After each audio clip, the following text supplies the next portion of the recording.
అసలు ఈ బీసీలు ఈ తెలుగుదేశం పార్టీ వల్ల ఎందుకు మోసపోతున్నారు, ఎలా వీళ్ళకి బానిసలుగా మారారు అనే దాని మీద ఒక చిన్న క్లారిఫికేషన్ చెప్తానండి. 1980కి ముందు సర్దార్ గౌతు లచ్చన్న గారు శ్రీకాకుళం నుంచి చెన్నై వరకు పాదయాత్ర చేశారు. ఈ విషయం ఏ పార్టీ పత్రికలు రాయవు, ఏ పార్టీ వాళ్ళు చెప్పరు. చెప్తే బీసీలకి ఇంత అవకాశం ఉందా, ఇంత త్యాగం చేశారా బీసీలు అనే ఒక ఆలోచన వస్తుంది. కాబట్టి ఆ రోజు సర్దార్ గౌతు లచ్చన్న గారు చేసిన పాదయాత్ర గురించి మాత్రం ఏ ఒక్కరూ చెప్పరు. ఆ రోజు ఏం చెప్పారంటే, ఎన్టీ రామారావు గారు పిలిచి, అయ్యా మీరు ఎందుకు చేస్తున్నారు, మీరు ఆల్రెడీ సగం ఉన్నారు కదా, జనాభాలో సగం మహిళలు ఉన్నారు, అట్లాగే మన భారతదేశంలో సగం బీసీలు ఉన్నారు, మీ బీసీలకు సగం, తక్కువ అందరికీ సగం 49%. ఎప్పుడో 56లో ఒక పార్లమెంటుకి ఒక కాకా కంపలేకర్ అనే ఆయన ఒక స్టేట్మెంట్ ఇచ్చారు. ఆయన సంవత్సరం పాటు దేశం అంతా తిరిగి బీసీలకి ఉన్న ఆర్థిక పరిస్థితి, రాజకీయ పరిస్థితి, విద్యలోనూ సామాజిక దీంట్లో ఉన్న పరిస్థితులు తెలిపి 56లో ఇచ్చారు.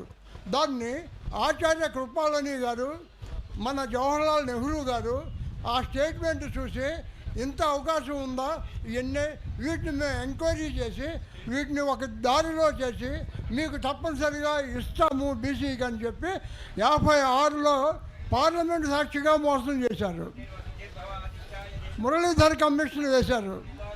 మురళీధర్ కమిషన్ తర్వాత మనకి రిజర్వేషన్ ఇచ్చిన విశ్వనాథ్ ప్రతాప్ సింగ్ గారు మనకి రిజర్వేషన్లు ఇస్తే ఆయన్ని ప్రధానమంత్రిగా పీకేశారు. ఆయన కూడా ఓసీఏ అయినా ఆయన కూడా పీకేశారు. ఇవాళ ఈ తెలుగుదేశం గవర్నమెంట్ వచ్చిన తర్వాత 20% ఓసీలు అంటున్నారు.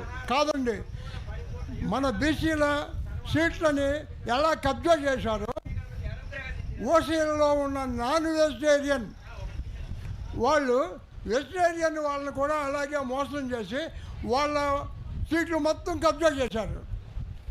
వాళ్ళకి ఎక్కడో స్టేట్లో 1-2 సీట్లు ఇస్తున్నారు, వీళ్ళు మాత్రం 89 సీట్లకి పోటీ చేస్తున్నారు. ఇదంటూ కరెక్టు.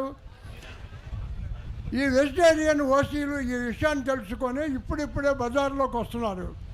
వాళ్ళందరూ కూడా బీసీలతో పాటు మా రామచంద్ర యాదవ్ బిడ్డకి, మా బీసీ బిడ్డకి కనుక వాళ్ళు సపోర్ట్ చేసినట్లయితే కంపల్సరీగా వాళ్ళ జనాభా ఎంత ఉంటే అన్ని సీట్లు ఇవ్వడానికి బీసీవై పార్టీ రెడీగా ఉందని మేము చెప్పగలుగుతున్నాము. మేము చేస్తాము, మాకు చెప్పండి, అన్యాయాన్ని ఎదుర్కొందాం.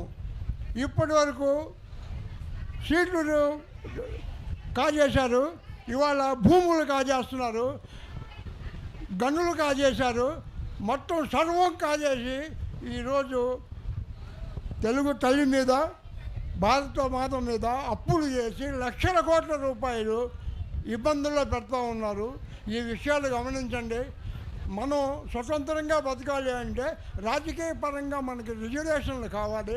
ఆ రిజర్వేషన్ల కోసం మన బిడ్డ కూర్చున్నాడు కాబట్టి మనందరం ప్రతి గ్రామంలోనూ ప్రతి చోట సపోర్ట్ చేసి కంపల్సరీగా ఆయనకి చేయాలని చెప్పి అందరికీ నాకు ఈ అవకాశం ఇచ్చిన అందరికీ నమస్కారం చేసి, లాకా వెంకటరావు గారు చిన్న విషయం, వారి ఇంటి మీద దాడి జరిగినప్పుడు మేమందరం 20 మంది వెళ్ళాం. పోలీసులు అటకాయించి కార్లు పోకుండా, కనీసం ఆ ఇంట్లోకి ఆహార పదార్థాలు కూడా వెళ్లకుండా పోలీసులు నిరోధించారు. అవన్నీ మేము చూసాం. ఆ కష్టాలు మాకు తెలుసు.